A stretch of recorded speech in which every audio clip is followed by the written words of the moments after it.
Now, what would you say to being on a manned mission to colonise Mars in 2024? Would it bother you if you were told that it was a one-way ticket? Didn't seem to be an issue for the tens of thousands of people who applied to be part of the Mars One project, 200,000 people in total, and now that list has been whittled down to 100 candidates selected to potentially become part of a four-man crew.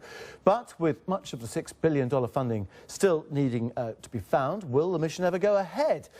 Let's talk to Bas Lansdorp, the founder of the Mars One project, and also Maggie Leiu and MacDonald, who both hope to be on board that first flight to Mars. Maggie, if I could just start with you, aren't you terrified of this? I'm really, really excited, especially getting down to the 100 now, and I've been really happy since I found out. What have you got, though, to offer the mission? What is your USP? So my background is in astrophysics. I'm at the University of Birmingham. That makes total sense. Okay. And did you think about becoming an astronaut before actually trying to get on this Mars mission? When I was little, I always wanted to be an astronaut, and that's what all kids wanted. But as I grew a bit older, I really wanted to be a rocket scientist, because that job title would just be awesome, and just to advance science that way would be amazing. Ryan, what about you? What's your background? And what do your family and friends think about it potentially only being a one-way trip?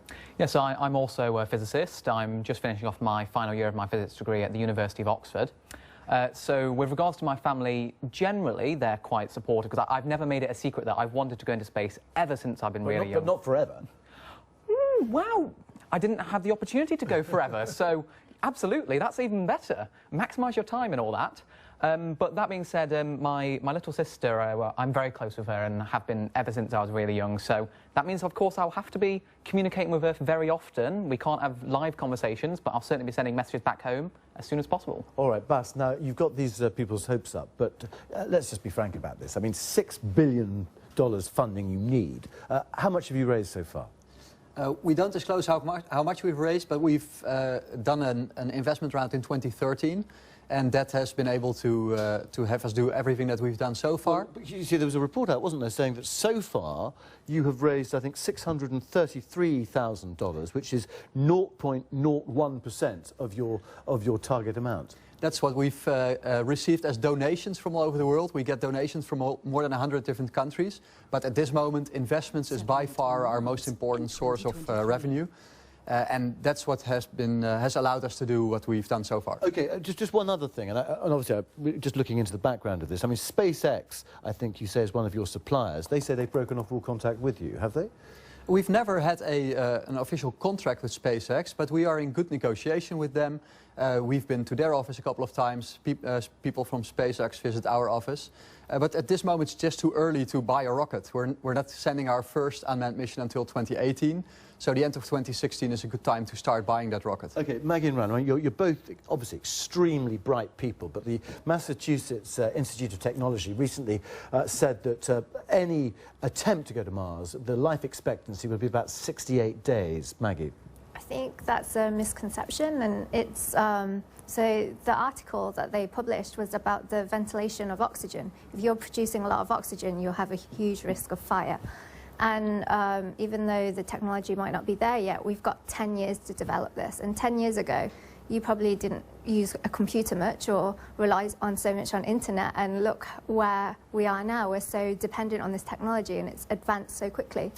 Ryan, is this about sort of legacy? I mean, obviously you're a scientist. I mean, is this the overriding thing for you?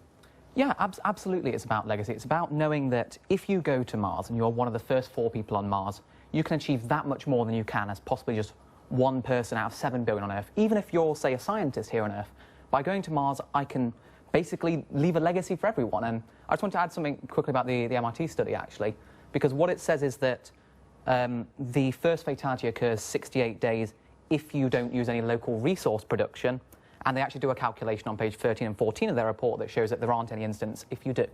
All right. Bas, it's a reality TV show as well.